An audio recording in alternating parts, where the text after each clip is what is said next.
बिल्कुल, मैंने अपना मत का प्रयोग किया यहाँ पे और मैं सभी देशवासियों को, आज अंतिम चरण का चुनाव है, उनको कहूंगी कि अपने घरों से निकले और अपने अधिकार का प्रयोग करें, मत डालें।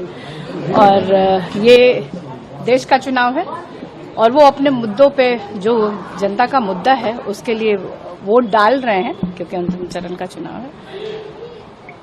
आज आपका भी चुनाव है।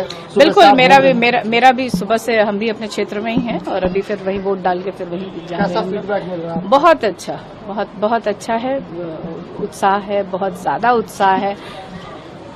और इंडिया गठबंधन के प्रति जनता में काफी उत्साह है, क्योंकि ये उनके जनता के मुद्दों का चुनाव है और इंडिया गठबंधन जनता के मुद्दों को लेकर के चुनाव के बीच है। हम उनकी बात कर रहे हैं, लेकिन देश के प्रधानमंत्री जी तो क्या बात कर रहे हैं, ये जनता बहुत अच्छे से समझ रही है। और इस बार जीत पाटलिपुत्र क्षेत्र की जनता की जीत होगी, मीसा भारती की जीत नहीं।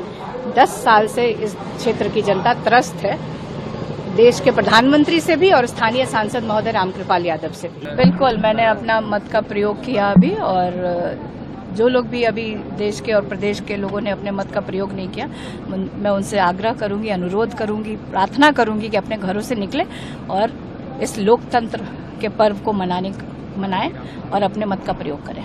लेकिन जिस तरीके से प्रधानमंत्री ने कहा है इस बार 400 पार का जो नारा दे रहे हैं उसको लेकर क्या लगता है? प्रधानमंत्री जी, मुझे लगता है कि पहले चरण में ही सिर्फ 400 पार का नारा दिया था, उसके बाद प्रधानमंत्री जी ने किसी चरण में 400 पार का नारा नहीं दिया, क्योंकि देश की जनता ने 400 पार का हवा निकाल दी है। जिस तरीके से प्रधानमंत्री ने कहा कि इस बार जो फिर से आएगा तो और कार्रवाई तेज होगी, जिस तरह से भ्रष्टाचारी जो लोग 10 वर्षों तक तो उन्होंने यही काम किए, जो उन्होंने 10 वर्षों तक जो वादे किए देश के विकास के लिए, नौजवानों के साथ, महिलाओं के साथ, किसानों के साथ, सबको तो ठगते आए हैं।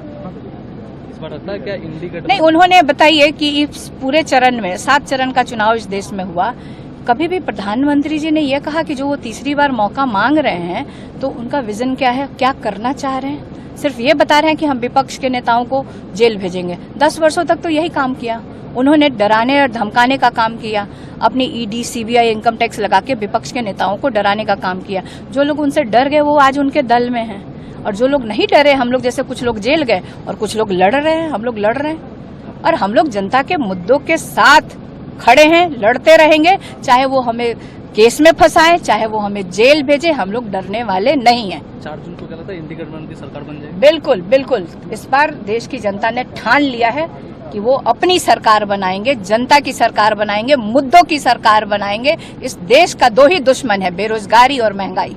ये तेजस्वी यादव जी ने जिस तरीके से कहा है कि 4 दिन पर कुछ बड़ा फैसला होने वाला बिहार में, क्या लगता है नीतीश जी फिर से एक बार? देखिए, इंतजार करिए, इस पे मैं अभी कुछ नहीं कहूंगी। 4 जून को बहुत कुछ होने वाला है, आप लोग इंतजार करिए, शाम होते होते आप सबको खबर मिल जाएगी। आप भी चुनाव लड़ रही हैं पाटलिपुत्र से, क्या लगता है इस बार पाटलिपुत्र? देखिए, पाटलिपुत्र के लिए मैं कहूँ कि पाटलिपुत्र की जनता में 6 विधानसभा हैं और हर एक विधानसभा में इतना उत्साह है, खास करके युवाओं में, जो तेजस्वी ने इस देश के इतिहास में जो काम नहीं हुआ, 17 महीनों में 5 लाख सरकारी नौकरी देने का काम किया, उसके प्रति बहुत उत्साह है और विश्वास है कि इंडिया गठबंधन की सरकार बनेगी तो हम लोग काम करने वाले लोग हैं।